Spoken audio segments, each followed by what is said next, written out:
दोस्तों, आपका स्वागत है हमारे YouTube चैनल UWD स्टोरीज पर। इस कहानी में हम बात करेंगे काली का वह मंदिर जो स्थित है पश्चिम बंगाल के नवद्वीप महाशमशान में, जो तारा और काली 10 महाविद्याओं में श्रेष्ठ है। उन दोनों का मिश्रित रूप था मां शमशानेश्वरी देवी का मंदिर। जब मैं वहां पहुंचा तो क्या हुआ? आशा करता हूं इस वीडियो में आपको तंत्र मंत्र विद्या का एक अलग अनुभव मिलेगा।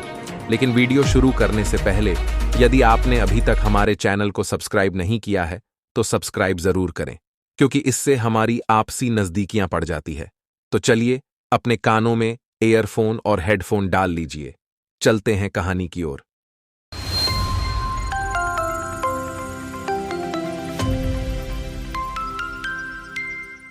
सन 1950 पश्चिम बंगाल के नवद्वीप का महाशमशान। मेरे एक बंगाली मित्र थे, नाम था उनका केशव चंद्र सेन। उनके पिता की मृत्यु का दुखद समाचार पाकर मैं उनके यहां नदियां पहुंच गया। वातावरण में सन्नाटा पसरा था। घर के सामने पानी फैला हुआ था और एक मिट्टी का घड़ा टूटा पड़ा था। समझते देर न लगी, लगभग दौड़ता हुआ शमशान घाट गया। गंगा किनारे चिता जल रही थी। पाषाणवत बैठा था एक ओर सेन और अपलक निहार रहा था अपने पिता की जलती हुई चिता को। चुपचाप जाकर खड़ा हो गया मैं उसके सामने। चौंक पड़ा वह एक बारगी, लगा जैसे गहरी नींद से जागा हो। मेरे गले से लगकर रो उठा, फफक फफक कर।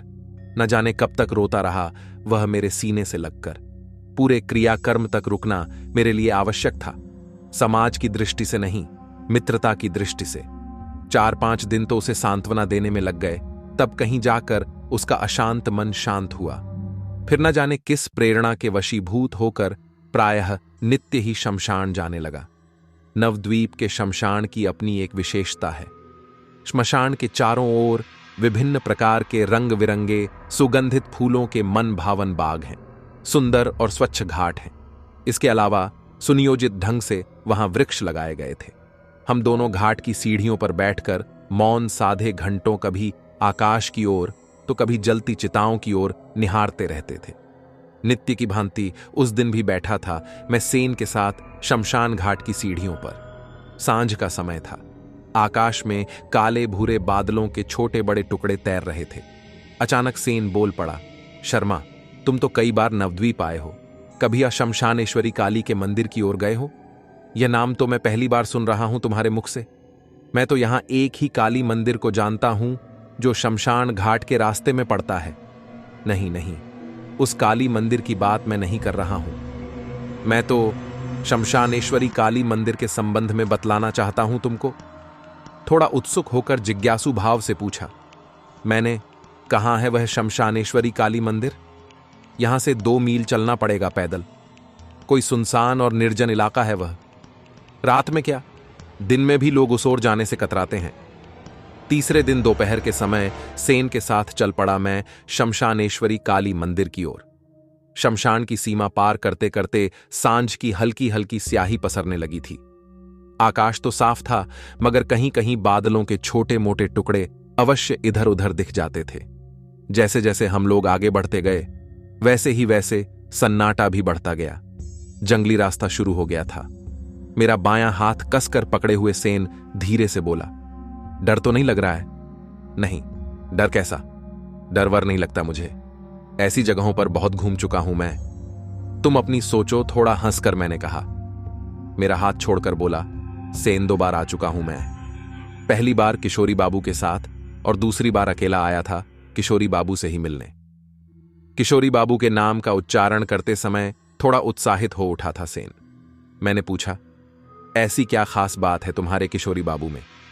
वे एक तंत्र साधक हैं, अच्छे व्यक्ति हैं और सदा सत्य भाषण करते हैं। मां शमशानेश्वरी काली उनकी इष्ट देवी हैं। सुनने में आया है कि उनकी साधना अघोर मार्गीय है। थोड़ा रूक कर मैं बोला, क्या तुमने कभी किशोरी बाबू की कोई साधना अपनी आंखों से देखी है? नहीं, ऐसा मौका तो अभी नहीं मिला मुझे। थोड़ा रुक कर सेन आगे बतलाने लगा, तंत्र की साधना तो अवश्य करते हैं किशोरी बाबू, लेकिन न भगवा वस्त्र पहनते हैं, दाढ़ी भी नहीं रखते, न तो खोपड़ी नरकंकाल शमशान का उपयोग करते हैं। किसी भी प्रकार का आडंबर नहीं दिखलाते। मेरी किशोरी बाबू से मिलने की इच्छा तीव्र होने लगी थी। देखो सेन, तुम तो जानते ही हो कि मेरा इस संसार में कैसा जीवन है। एक शव की जो स्थिति होती है, लगभग वही स्थिति मेरी है। सत्य की खोज है मेरी इस संसार में। सत्य की खोज में मेरी आत्मा कई जन्मों से लगी हुई है। मैं इसी संस्कार के वशीभूत होकर तंत्र मंत्र और योग की खोज में लगा हुआ हूं। जंगल जंगल, पर्वत पर्वत, गिरी गुफाओं में भटक रहा हूं। सत्य की खोज नगरों और महानगरों में नहीं हो सकती है। वहां तो असत्य और कृत्रिमता ही देखने को मिलेगी। वहां संस्कृति के घिनौने रूप देखने को मिलेंगे, स्वतंत्रता, भौतिकता और प्रगतिवाद के नाम पर। वहां धर्म और अध्यात्म के वास्तविक स्वरूप के दर्शन नहीं होंगे। हां, धर्म की आड़ में, धर्म के नाम पर ढोंगियों और पाखंडियों का बोलबाला अवश्य दिखाई पड़ जाएगा। असत्य सत्य के मुकुटों के पीछे से अपना विभत्स खेल खेल रहा है। यही कारण है कि मेरे लिए यह संसार व्यर्थ हो गया है, अर्थहीन हो गया है और हो गया निरपेक्ष भी। विज्ञान अपनी जगह है और अध्यात्म अपनी जगह है, लेकिन मुझे अपने देश की प्राचीन सांस्कृतिक परंपरा से न सिर्फ गहरा लगाव है, बल्कि उस पर गर्व भी है। आकाश में काले बादल उमड़ने लगे थे। हवा में भी तेजी आ गई थी। लगा जैसे कभी भी बारिश हो सकती है। हम दोनों जल्दी जल्दी टॉर्च की रोशनी में पैर आगे बढ़ाते जा रहे थे। सहसा मेरे पैर के बिल्कुल नजदीक से एक काला सर्प तेजी से लहराता हुआ एक ओर सरक गया। सिहर उठा, सारा शरीर एक बारगी। यहां सर्प भी हैं? मैंने सेन से पूछा। हां, बहुत सारे सर्प हैं यहां इस जंगल में, सेन ने जवाब दिया। फिर उसने टॉर्च की रोशनी चारों ओर घुमाई और उसी रोशनी में दिख गया मुझे थोड़ी दूर पर स्थित वह शमशानेश्वरी काली मंदिर। मंदिर के चारों ओर लंबे लंबे बांसों के झुरमुट, जमीन पर चारों ओर फैली हुई जंगली घास, जिनमें जगमगाते दिखते जगह जगह जुगनुओं के झुंड, रें रें करते हुए बरसाती झींगुरों का अनवरत क्रंदन। काफी पुराना लगा मंदिर मुझे। जगह जगह पत्थर उखड़ गए थे। ऊपर का शिखर आधा टूटकर एक ओर लटक गया था। 4-5 सीढ़ियां भी टूटी और धूल से भरी हुई थी। सीढ़ियों के बाद एक छोटा सा प्रांगण था। उसके बाद था मंदिर का गर्भगृह। एकाएक बादल गरजने लगे और झरने लगा आसमान छोटी छोटी बूंदों के रूप में। लपक कर मैं प्रांगण में खड़ा हो गया और मेरे साथ सेन भी। उसने झांक कर देखा, गर्भगृह के भीतर गजाधार पर सरसों के तेल का मिट्टी का दीपक जल रहा था। बत्ती थोड़ी मोटी थी, इसलिए प्रकाश थोड़ा अधिक था। सेन बुदबुदाया, लगता है पुजारी बाबा मंदिर में दीपक जलाकर गए हैं। थोड़ी देर बाद सब कुछ स्पष्ट हुआ। दीपक का हल्का प्रकाश मां शमशानेश्वरी पर बिखर रहा था। समझते देर न लगी। वह महादेवी पंचमुंडी आसन पर विराजमान थीं। हल्का सा रोमांच हो आया मुझे। सनसना उठा पूरा शरीर एक बारगी। काले पाषाण की आदमकद महामाया की प्रतिमा बिल्कुल सजीव लगी मुझे, अन्य काली के रूपों में, और उसमें काफी भिन्नता थी। मां का चेहरा कुछ अधिक ही भयानक था। बड़े बड़े नेत्र, जिनमें दया, करुणा, स्नेह और अनुकंपा का सागर लहराता था। वहीं क्रोध की मात्रा भी कम नहीं थी। मुख थोड़ा खुला हुआ था। जीभ काफी बाहर को निकली हुई थी। लपलपाती जीभ को देखकर ऐसा लगा मानो भगवती ने अभी अभी शोणित पान किया हो। भय लगा देखकर। गले से लेकर पांव तक झूलती हुई नरमुंड माला। विश्व को अमृतपान कराने वाले मां के दोनों पुष्ट स्तन अनावृत थे। श्रद्धा से नत हो गया मस्तक। पंचमुंडी आसन पर रखा हुआ था शव, जिस पर आरूढ़ थी जगज्जननी माया रूपिणी शमशानेश्वरी। मां के 8 हाथ थे। दाहिने ओर के चारों हाथों में खड्ग, त्रिशूल, खप्पर और नरमुंड था। बाएं ओर के चारों हाथों में से प्रथम वृद्ध मुद्रा में, चौथा अभय मुद्रा में, बीच के दोनों हाथों में नागपाश और कैंची थी। सब कुछ देखकर समझते देर न लगी। काली और तारा 10 महाविद्याओं में श्रेष्ठ हैं। उन्हीं दोनों विद्याओं का मिश्रित रूप था मां शमशानेश्वरी देवी का। सिर घुमाकर चारों ओर देखा। मां के आसन से टिकाकर एक काफी बड़ा खड्ग रखा था, जिस पर लगा रक्त सूख कर काला पड़ चुका था। ऊपर 1 घंटा टगा हुआ था, जिस पर काफी मैल जमा था, न जाने कब का। जमीन पर आसन बिछा था। शायद पुजारी बाबा का रहा होगा वह। बाहर हवा तेज हो गई थी। बांस के पेड़ झूम रहे थे। बारिश अब और भी तेज हो गई थी। रात्रि का पहला प्रहर अब समाप्त ही होने वाला था। अब क्या होगा? हम लोग बुरी तरह फंस गए थे। सेन की ओर देखा, जो बार बार इधर उधर सिर घुमाकर न जाने क्या देख रहा था। क्या बात है सेन? मैंने पूछा। शांत रहो, होठों पर उंगली रखकर धीरे से बोला। सेन, शांत रहो, किशोरी बाबा आते ही होंगे, समय हो गया है। इस समय, इस अराजकता भरी भयंकर रात में? थोड़ा आश्चर्य हुआ मुझे। सेन ने कोई जवाब नहीं दिया, सिर इधर उधर घुमाना जारी रखा उसने। एकाएक तड़तड़ाकर बिजली चमकी और उसी के साथ गरजने लगे बादल। कुछ ही क्षणों बाद उस घोर निस्तब्ध जंगली वातावरण में सुनाई दिया, जय मां तारा, जय मां काली। किशोरी बाबू आ गए, सेन फुसफुसा कर बोला। कुछ ही पल बाद अंधेरे उजाले के बीच देखा, एक प्रौढ़ सज्जन खड़े थे, सामने लंबी चौड़ी कद काठी वाले, शरीर पर धोती कुर्ता, गले में रुद्राक्ष की माला और पैर में चप्पल, आंखों में काले फ्रेम का चश्मा, मस्तक पर गोल सिंदूर का टीका और कंधे पर झूलती केश राशि। यही थे किशोरी बाबू।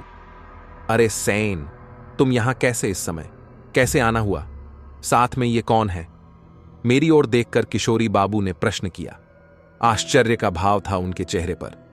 सेन ने विनम्र भाव से सिर झुकाकर प्रणाम किया और फिर किया दोनों हाथों से चरण स्पर्श।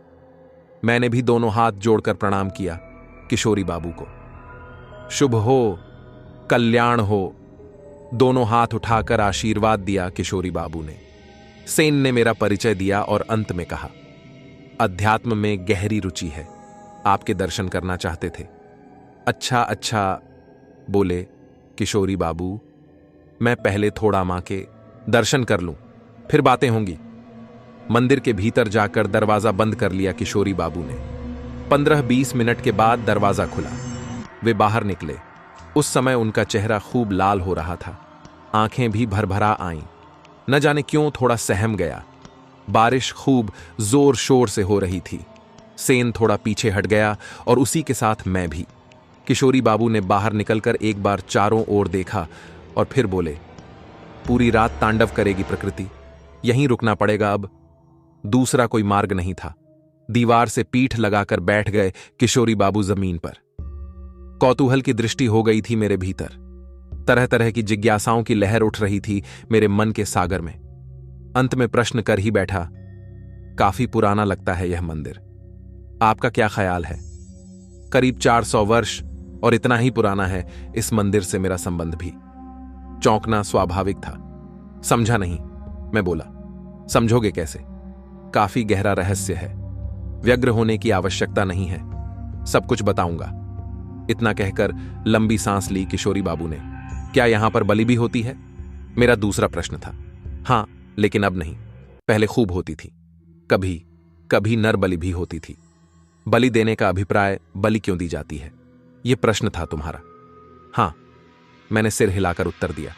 किशोरी बाबू बोले, महामाया परमा शक्ति महाकाली की पूजा, अर्चना अथवा उपासना आदि में यदि अनाधिकार चेष्टा होती है या किसी भी प्रकार की त्रुटि होती है या फिर किसी अन्य प्रकार की अशुद्धि होती है, तो ऐसी स्थिति में ब्रह्मांडीय ऊर्जा का विग्रह से अगोचर संबंध भंग होने की भारी आशंका रहती है। ब्रह्मांड में अनंत शक्तियां हर पल क्रियाशील रहती हैं, जिनका संबंध ब्रह्मांडीय ऊर्जा के द्वारा काली के विग्रह से बराबर बना रहता है। ब्रह्मांडीय ऊर्जा से विग्रह का संबंध बराबर बना रहे और ब्रह्मांड में व्याप्त क्रियाशील अनंत शक्तियों का संबंध भी विग्रह से बराबर बना रहे। इसके लिए मां काली के विग्रह के सम्मुख पशु बलि दी जाती है। पशुओं में भैंसे और बकरे में सर्वाधिक प्राण ऊर्जा होती है। तंत्र और तांत्रिक साधनाओं का सीधा संबंध यक्षलोक से है और बकरा, मुर्गा और भैंसा यक्षलोक के ही प्राणी हैं। प्राण ऊर्जा इन प्राणियों में सर्वाधिक होने के कारण इन पशुओं की बलि का विधान तंत्र साधना में किया गया है। बलिदान होने पर पशु से विकीर्ण प्राण ऊर्जा एकाएक तीव्र गति से बाहर निकलती है और निकट ही स्थित काली के विग्रह में समा जाती है, जिसके परिणाम स्वरूप एक ओर जहां काली की प्रतिमा और भी अधिक प्राणवान हो जाती है, साथ ही दूसरी ओर ब्रह्मांडीय ऊर्जा का संबंध काली के विग्रह से भंग होने की आशंका भी समाप्त हो जाती है। इसके अतिरिक्त चेतना शक्ति और प्राण शक्ति भी पहले से और अधिक क्रियाशील हो जाती है एक बारगी विग्रह में। कुछ पशु पक्षी प्राणियों में प्राण शक्ति सर्वाधिक होती है, इसीलिए वे प्राणी कहलाते हैं। उनमें केवल प्राण शक्ति ही होती है, मन और आत्मा बहुत ही अल्प विकसित अवस्था में होती है। मन केवल मनुष्य के पास ही होता है, अन्य किसी प्राणी के पास इसका इतना विकसित रूप नहीं होता, इसीलिए वह मनुष्य कहलाता है। चूंकि ब्रह्मांडीय ऊर्जा ही ब्रह्म की ऊर्जा है, वही परमात्म तत्व है, चेतन तत्व है। उसी का एक अंश मनुष्य के अंदर आत्मा के रूप में विद्यमान है। मनुष्य के अंदर वह सब कुछ है जो ब्रह्मांड में है, परमात्मा में है। परमात्मा ने अपनी ही चेतना शक्ति को क्रमशः आत्मा, मन और प्राण के रूप में विभक्त किया है, लेकिन मनुष्य परमात्मा का वह अंश है जिसमें आत्मा, मन और प्राण इन तीनों का एक साथ समावेश है। दूसरे, मनुष्य का शरीर ब्रह्मांड के और लोकांतर के अन्य प्राणियों से अधिक विशेषताओं वाला और सुंदर है। पंचमुंडी आसन पर स्थापित महाकाली के विग्रह के सम्मुख उनके तीसरे नेत्र पर मन को एकाग्र करके जो उनका ध्यान करता है या उनके बीजाक्षर मंत्र का जाप करता है, उस पर मां महामाया की कृपा तत्काल होती है। सचमुच कलयुग में महाकाली के अलावा और कहीं कुछ नहीं है जो इतनी जल्द कृपा देने वाला हो। इनके आध्यात्मिक स्वरूप का रहस्य अत्यंत गहन है, जिसे समझ पाना सबके वश की बात नहीं। मां काली की कृपा जिस पर होती है वही जान समझ सकता है उसे। इतना बोलकर किशोरी बाबू मौन साध गए और न जाने किस लोक में विचरण करने लगे। दीवार से टेक लगाकर ऊँघने लगा था सेन। मैं सोचने लगा, कितना ज्ञान और कितना पांडित्य भरा है किशोरी बाबू में। सचमुच एक अच्छे साधक हैं किशोरी बाबू। एकाएक मेरी दृष्टि घूम गई सीढ़ी की ओर। सारा शरीर रोमांचित हो उठा। न जाने किधर से काफी मोटा लंबा काला सर्प तीव्र गति से लहराता हुआ वहां आ गया। बड़ा ही भयानक सर्प था वह। उसकी लाल लाल आंखें अंधेरे में भी चमक रही थीं। जीभ लपलपाता हुआ मंदिर के भीतर चला गया, वह भयंकर विषधर। उस समय घोर आश्चर्य हुआ जब मंदिर के भीतर देवी की स्तुति करने की आवाज सुनाई दी मुझे। स्वर बड़ा ही कोमल और करुण था, इसमें संदेह नहीं। थोड़ी ही देर के बाद स्तुति बंद हो गई और उसके बाद हिलक हिलक कर रोने की आवाज आई भीतर से। फिर थोड़ी देर में सन्नाटा छा गया। कौन था स्तुति गान करने वाला?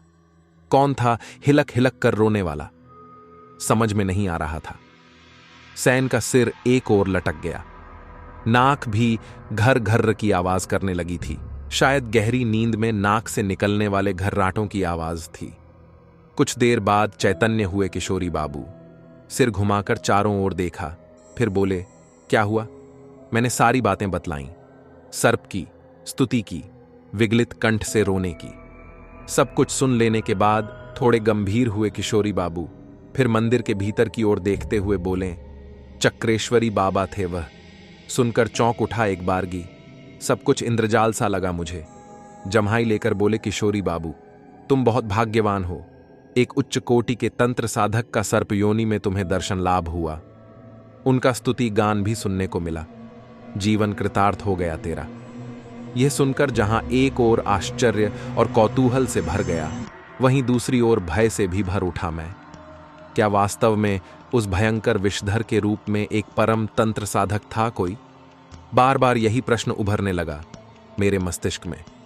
किशोरी बाबू आगे कहने लगे, लगभग 400 वर्ष पहले आए थे, न जाने कहां से इस स्थान पर चक्रेश्वरी बाबा। उस समय यह जंगल काफी लंबा चौड़ा और घना था। सांप और जंगली जानवरों के भय से रात की तो बात छोड़ो, दिन में भी कोई इधर आने का साहस नहीं कर सकता था। हां, एक व्यक्ति आता था लकड़ी काटने के लिए बस। उस समय इसी स्थान पर साधना की थी। चक्रेश्वरी बाबा ने महाकाली की पूरे 40 वर्ष समझे, और जब उनके शरीर की सीमा समाप्त हो गई तो उसे त्याग कर सर्प योनि ग्रहण कर ली, इसलिए कि उनकी साधना पूर्ण नहीं हुई थी अभी तक। कहने की आवश्यकता नहीं, तब से लेकर आज तक सर्प शरीर में रहते हुए साधना कर रहे हैं महाशय। सर्प के रूप में और कहां कहां रहते हैं, इसमें चक्रेश्वरी बाबा, यह बतलाना मुश्किल है। लेकिन महामाया के प्रति उनके हृदय में गहरा लगाव है, मोह है, और इसी मोह के कारण नित्य काल रात्रि के समय मां का दर्शन करने चले आते हैं और उनका स्तुति गान करते हैं। विगलित होने का एक ही कारण समझ में आता है कि उनकी साधना अभी तक पूरी नहीं हुई है। चक्रेश्वरी बाबा की इच्छा शक्ति अत्यंत प्रबल है। कभी कभी उसी इच्छा शक्ति के बल पर अपने पूर्व शरीर में प्रकट हो जाया करते हैं। कई लोगों को उन्होंने दर्शन भी दिए हैं मानव शरीर द्वारा। क्या आपको कभी दर्शन दिया उस महासाधक ने? मैंने किशोरी बाबू से पूछा। मेरे इस प्रश्न का उत्तर तो नहीं दिया किशोरी बाबू ने, लेकिन काफी देर तक वे आकाश के शून्य में न जाने क्या देखते रहे। न जाने कैसा भाव उभर आया उनके चेहरे पर उस समय, जिसे देखकर फिर साहस नहीं हुआ दोबारा प्रश्न करने का। थोड़ी देर बाद सहज हो गए वे और फिर चल पड़ा सिलसिला बातचीत का। तो इसका मतलब तो यह हुआ कि इस मंदिर को कम से कम 1000 वर्ष प्राचीन होना ही चाहिए। सहज भाव से अपनी जिज्ञासा प्रकट की मैंने। ठीक अनुमान लगाया तुमने, इससे भी अधिक समय हो सकता है। इतना कहकर चुप हो गए किशोरी बाबू। न जाने क्या सोचते रहे। फिर थोड़ी देर बाद बोले, 25 वर्ष पहले मुझे एक तांत्रिक सन्यासी असम में मिले थे। अत्यंत वृद्ध थे। नाम था शायद पूर्णागिरी। प्रसंगवश उन्होंने मुझे बतलाया था कि एक महात्मा मुर्शिदाबाद से कलकत्ता होते हुए कामरूप कामाख्या आएगा और कामाख्या पीठ में रहकर पूरे 30 वर्ष तंत्र की कठोर साधना की। एक बार समाधि की अवस्था में भगवती कामाख्या ने महात्मा को दर्शन दिया और बोली, कामदगिरी पर्वत की एक गुफा में अष्टभुजा काली की पाषाण मूर्ति है। उसे ले जाकर नवद्वीप के महाशमशान के निकट जो घना जंगल है, उसी जंगल में पंचमुंडी आसन का निर्माण कर उस मूर्ति को प्राण प्रतिष्ठित करना और वहीं रहकर साधना करना। फिर क्या हुआ? मैं थोड़ा व्यग्र हो उठा। होगा क्या? महात्मा ने मां के आदेश का पालन किया। कामदगिरी गुफा में न जाने कब की पड़ी थी अष्टभुजा काली की मूर्ति। किसी प्रकार गुफा से निकाल कर ले गए महात्मा उस जंगल में और मां के आदेशानुसार उसकी स्थापना कर दी। वहीं रहकर वह साधना करने लग गए। महात्मा कोई सिद्ध पुरुष थे। मां महामाया की अपूर्व कृपा थी अप्रोक्ष रूप से उनके ऊपर। बराबर महात्मा की सहायता करती रहती थीं। निश्चय ही मां की प्रेरणा और सहयोग से इस मंदिर का निर्माण हुआ होगा, इसमें संदेह नहीं। पूर्णागिरी ने यह भी बतलाया कि प्रत्येक अमावस्या की रात में स्वयं बलि पशु आकर मां काली के सामने सिर झुकाकर खड़ा हो जाता था। महात्मा उस बलि पशु का विधिवत पूजन करते और उसकी बलि दे देते। बहुत समय तक ऐसा चलता रहा। बाद में बलि पशु का आना स्वयं बंद हो गया। उसके बाद 10 वर्ष तक प्रत्येक दीपावली की रात में एक नवयुवक आने लगा और महात्मा के हाथ में बलि खड्ग थमाकर याचना की मुद्रा में कहता, दे दे मेरी मां के चरणों में बलि, जगत से उद्धार हो जाएगा मेरी आत्मा का। 10 वर्ष बाद नर बलि भी बंद हो गई। लेकिन नर रक्तपान करने वाला, शरीर से आत्मा को मुक्त करने वाला और नर बलि का मूक साक्षी वह विकराल खड्ग अभी भी महामाया के साथ है। उसे कोई छूता तक नहीं। जो आता है सिर झुकाकर प्रणाम करता है और चला जाता है। सवेरा होने वाला था। बारिश बंद हो चुकी थी। आकाश में बादलों के झुंड इधर उधर बिखर गए थे। हवा में तेजी थी और पेड़ पौधे हवा में लहरा रहे थे। उनकी डालों पर पक्षी चहचहा रहे थे। पूरा वन प्रांत चैतन्य हो उठा था। अब सेन भी जग चुका था। आंखें मलकर उसने चारों तरफ देखा, फिर थोड़ा लज्जित होकर किशोरी बाबू के चरण स्पर्श किए झुककर। मेरे मस्तिष्क में न जाने कितने प्रश्न, न जाने कितनी जिज्ञासाएं उमड़ घुमड़ रही थीं। निश्चय ही किशोरी बाबू एक प्रच्छन्न साधक और दिव्य आत्मा थे, इसमें संदेह नहीं। उनके आध्यात्मिक स्वरूप को समझते देर न लगी मुझे। नवद्वीप में उनका अपना मकान था। किशोरी बाबू की पत्नी साथ छोड़कर परलोकवास कर रही थी। 2 पुत्र थे और उन दोनों की पत्नियां थीं सुशील, विनम्र और मृदुभाषिणी। दोनों पुत्र मछली का व्यापार करते थे। पिता के प्रति उनका भाव देवतुल्य था। आग्रह कर किशोरी बाबू सेन और मुझको अपने घर ले गए। किशोरी बाबू का कमरा ऊपर की मंजिल पर था। कमरा काफी बड़ा था। दोनों ओर काफी बड़ी बड़ी खिड़कियां थीं, जिनमें से बाग की ताजी हवा भीतर आ रही थी। कमरे में एक ओर पुराने जमाने का काफी बड़ा पलंग था, जिस पर सफेद चादर बिछी हुई थी। कमरे में ही एक बड़ी मेज और अगल बगल 4-5 कुर्सियां पड़ी थीं। कमरे का वातावरण स्वच्छ और शांत था। पलंग के ठीक सामने दोनों खिड़कियों के बीच एक लंबे चौड़े सुनहरे रंग के कीमती फ्रेम में किसी महापुरुष का तैलचित्र टंगा था। निश्चय ही असाधारण और प्रभावशाली चित्र था वह, इसमें संदेह नहीं। फिर दोबारा आने की कहकर सेन अपने घर चला गया। किशोरी बाबू भी मुझे कमरे में अकेला छोड़कर किसी काम से नीचे चले गए थे। मैं अकेला था कमरे में और मेरे सामने था वह तैलचित्र। गजब का आकर्षण था उसमें। मन प्राण अभिभूत हो रहा था जैसे। मैं खड़ा खड़ा अपलक निहारने लगा था अब चित्र के रूप में उस महापुरुष को। चौड़ा ललाट, धुनी हुई रुई की तरह सिर के बाल, लंबी सफेद दाढ़ी, लंबी नाक और आंखें। हे भगवान, कैसी थी वे आंखें, बाघिन जैसी पीली और चमकदार। क्रूरता मिश्रित भय के साथ साथ करुणा का भी भाव था बाघिन जैसी उन आंखों में। किस व्यक्ति का चित्र था वह? कौन था उस चित्र में? न जाने कब आकर पीछे खड़े हो गए थे किशोरी बाबू, पता ही नहीं चला।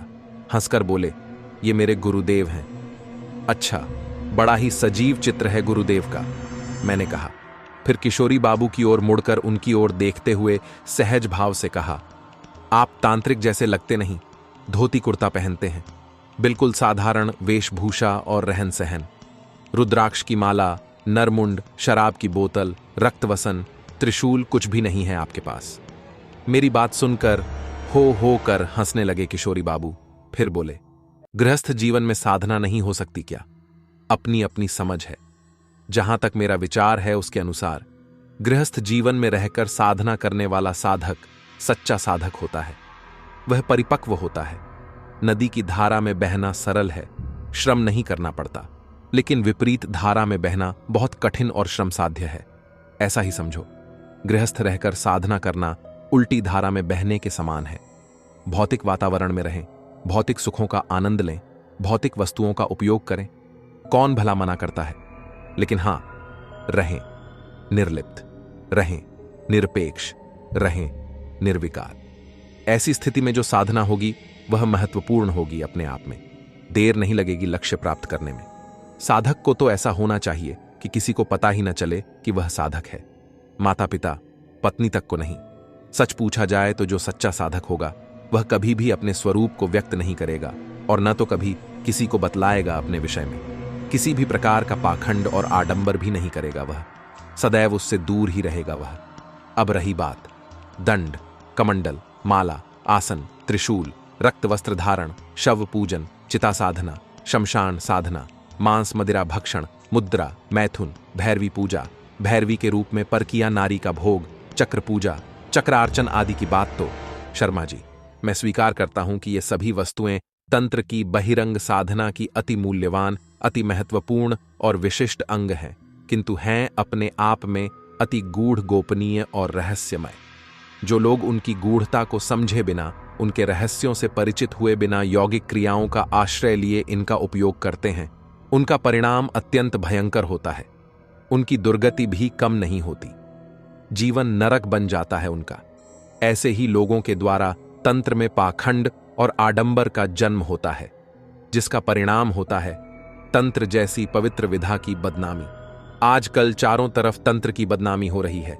इसका एकमात्र कारण है आज के कथाकथित पाखंडी और आडंबरी तांत्रिक के नाम पर ढोंगी। तंत्र के साथ भय और हानिकारक तत्व जैसे शब्द जुड़ गए हैं। इतना कहकर किशोरी बाबू ने नौकर को आवाज दी। सेन भी उसी समय आ गया। दोपहर का समय था। नौकर 3 थाली में गरम गरम पूड़ी, सब्जी, रायता और रसगुल्ला ले आया। पहले कुछ सेवा करो, फिर बातें होंगी। मैंने सेवा का अर्थ भोजन करना समझा। बंगाल में वैष्णव लोग भोजन कार्य को सेवा करना कहते हैं। भोजन कार्य समाप्त होने पर एक जम्हाई लेते हुए और 5 बार छुटकी बजाई किशोरी बाबू ने। फिर कहने लगे, तंत्र प्रकृष्ट विज्ञान है। प्रकृष्ट विज्ञान उसे कहते हैं जिसके सिद्धांत अपरिवर्तनीय होते हैं, हर काल में, हर अवस्था में एक से रहते हैं। तंत्र विज्ञान के 2 आधार स्तंभ हैं, उपासना और योग। इन दोनों के आश्रय से ही तांत्रिक साधना संपन्न होती है। तांत्रिक साधना का पहला उद्देश्य है सामरस्य महामिलन, यानी परमात्मा में आत्मा का विलय। दूसरा उद्देश्य है अपने इष्ट, अपने आराध्य से बराबर संपर्क स्थापित किए रहना। तीसरा उद्देश्य है इष्ट के संकेत या आदेश द्वारा ही किसी का कल्याण करना। चौथा उद्देश्य है चोर, कपटी, हत्यारे, असत्यवादी और किसी भी प्रकार के कृतघ्न की सहायता न करना। इन सब की सहायता करने से स्वयं का ही पुण्य क्षीण होता है। साधक के लिए मौन रहना बहुत अच्छा है। कब क्या मुख से निकल जाए, कहा नहीं जा सकता। मुख से निकला शब्द सत्य और प्रभावी भी हो जाता है, इसीलिए कम से कम बोलना चाहिए। एकांत में रहना हितकर है। क्रोध, शोक, मोह आदि से बचे रहना चाहिए। किशोरी बाबू ने बगल में रखे चांदी के पानदान को खोला और एक पान का बीड़ा निकालकर मुंह में डाला और काफी देर तक उसे चबाते रहे। थोड़ी देर बाद फिर बोलने लगे। तंत्र के कई संप्रदाय हैं, किंतु साधना के मुख्य दो ही मार्ग हैं, सात्विक और तामसिक मार्ग। सात्विक मार्ग की साधना में तंत्र के साथ ज्ञान योग, भक्ति योग का समन्वय है। तामसिक मार्ग अति जटिल प्रक्रिया है। इस मार्ग पर चलना समझो तलवार की धार पर चलना है। जरा सी भी चूक हुई कि गए काम से। तामसिक मार्ग में भी योग की महत्वपूर्ण भूमिका है। इसमें हठ योग, लय योग, मंत्र योग, ज्ञान योग और क्रिया योग का समन्वय है। बिना इन पंच योगों का आश्रय लिए तामसिक मार्ग पर एक पग भी नहीं चला जा सकता। इसके बिना जो लोग पंचमकार का स्वच्छंद प्रयोग करते हैं वे वैसे ही हैं जैसे बिना सुगंध के फूल। फूल कितने ही सुंदर, कितने ही आकर्षक क्यों न हो, उनमें यदि सुगंध नहीं है तो वे व्यर्थ ही हैं। आजकल जो अपने आप को तांत्रिक कहते हैं वे बिना सुगंध के फूल की तरह हैं। उनके पास केवल पाखंड है, आडंबर है। साधना उपासना नाम की कोई चीज नहीं है उनके पास। ऐसे लोगों को दूर से ही प्रणाम करना चाहिए। सच पूछा जाए तो ऐसे पाखंडी और आडंबरी तंत्र साधक वास्तव में साधक नहीं, साधक समाज के लिए कलंक के सिवाय और कुछ नहीं है। पान को खिड़की के बाहर थूकते हुए किशोरी बाबू बोले, तंत्र का अर्थ ही है त्राण करना, कल्याण करना, उद्धार करना और दैवीय विपदा आपदा से बचाना। सच्चे सिद्ध तंत्र साधक कभी भी किसी का अमंगल नहीं करते, अमंगल करना चाहते भी नहीं। वे तो करते हैं सभी का किसी न किसी रूप में कल्याण ही। तंत्र साधना साधक को भय, क्रोध, माया, मोह, वासना, कामना आदि से मुक्त कर देती है। वह समस्त बंधनों से मुक्त हो जाता है। उसकी इंद्रियां उसके वश में होती हैं। ये बात सच्चे और वास्तविक तंत्र साधक पर ही लागू होती है, ढोंगी, पाखंडी और आडंबरी व्यक्ति के लिए नहीं। तंत्र मनुष्य की अंतरात्मा में मनुष्यत्व का दीप जलाता है, जिसके प्रकाश में वह उस परम अवस्था को उपलब्ध होता है जिसे योग तंत्र की भाषा में परमपद या निर्वाण कहते हैं। जिस समय किशोरी बाबू यह सब बता रहे थे, उसी समय एक युवती ने कमरे में प्रवेश किया। उसके हाथ में चाय की ट्रे थी। गौरवर्ण की वह युवती अत्यंत सुंदर थी। लाल चौड़े पाड़ की ताड़केश्वर साड़ी पहने थी वह। साथ में दो बच्चे भी आ गए कमरे में। एक लड़की थी 6-7 साल की और एक था लड़का करीब 4 साल का। दोनों शांत और गंभीर स्वभाव के लगे हमें। किशोरी बाबू हंसकर बोले, अरे बहू, चाय ले आई?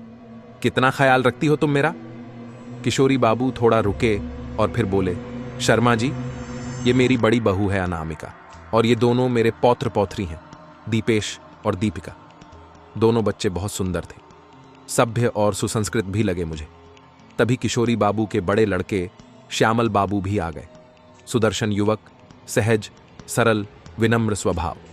पिता के चरण स्पर्श कर उनसे कुछ आवश्यक बातें की और फिर हम लोगों को प्रणाम कर पत्नी बच्चों सहित चले गए। अपराह्न के 4 बजने वाले थे। पूरे 7 घंटे का समय कैसे बीत गया पता ही नहीं चला।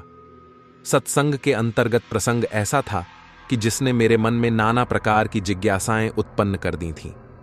संभवतया मेरे मनोभाव को समझ गए थे किशोरी बाबू।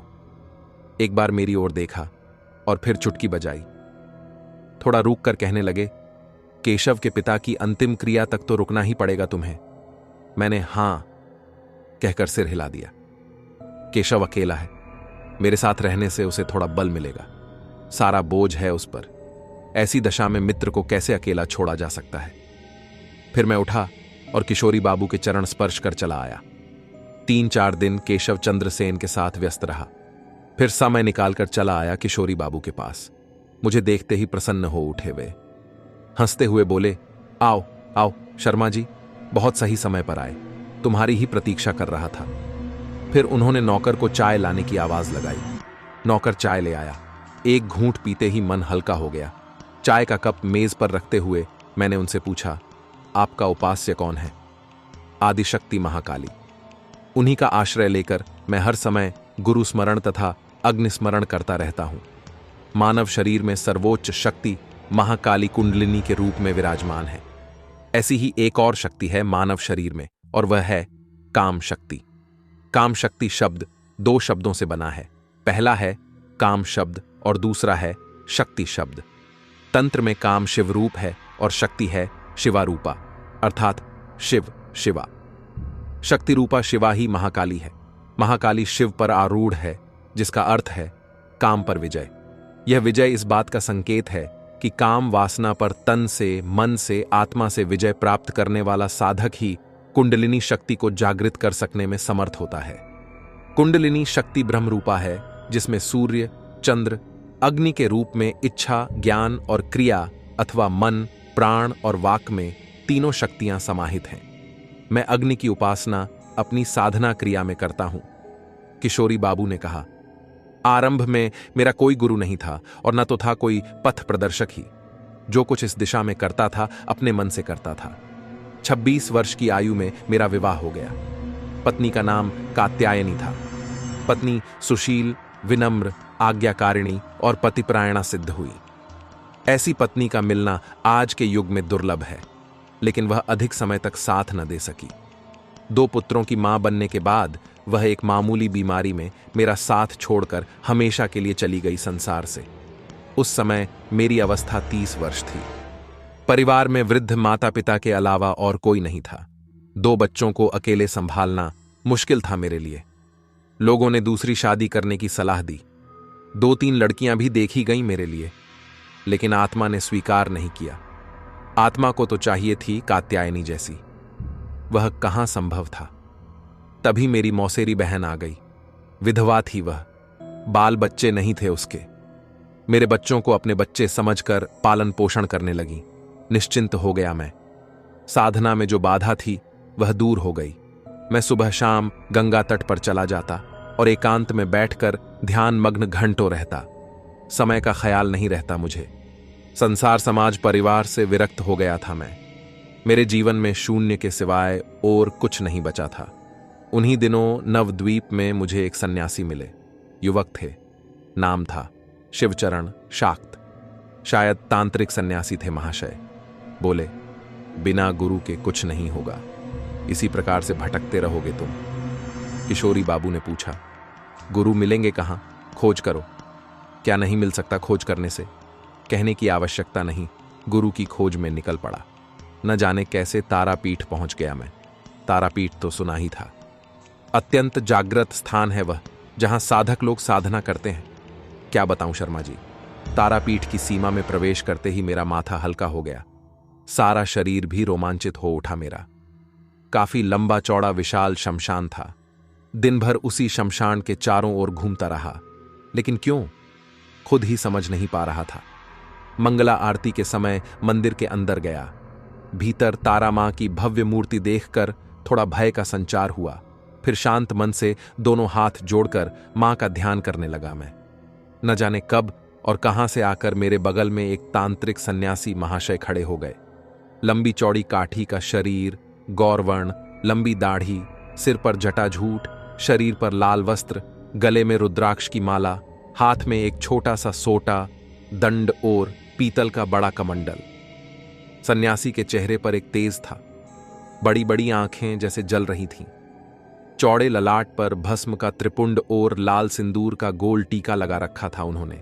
दोस्तों, अगर आपने अभी तक हमारी वीडियो देखी है तो अपना फीडबैक कमेंट में जरूर दें, और हमारी मेहनत के लिए आप इस वीडियो को लाइक और चैनल को सब्सक्राइब जरूर करें, और कमेंट में अपनी सिटी का नाम भी लिख दें। धन्यवाद।